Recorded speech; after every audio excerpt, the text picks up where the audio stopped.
கவின் நடிப்பில் நெல்சன் நடித்து வெளிவந்த படம் தான் பிளடி பேக்கர். இந்த படத்தை ஃபஸ்ட்டு நெல்சன் அவர்கள் தயாரித்து விற்றுருக்காரு.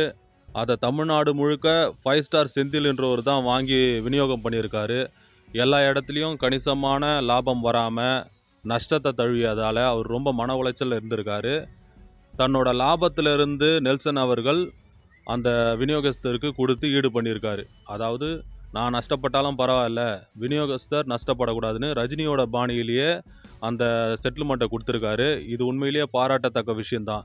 ஏன்னா அடுத்தடுத்து நெல்சன் தயாரிக்கிற படங்களை வாங்கிறதுக்கு டிஸ்ட்ரிபியூட்டர் வேணும். அதனால தான் நெல்சன் இந்த நல்ல முடிவை எடுத்திருக்காரு. இதனால் விநியோகஸ்தரும் கொஞ்சம் தைரியமாக இருப்பாங்க.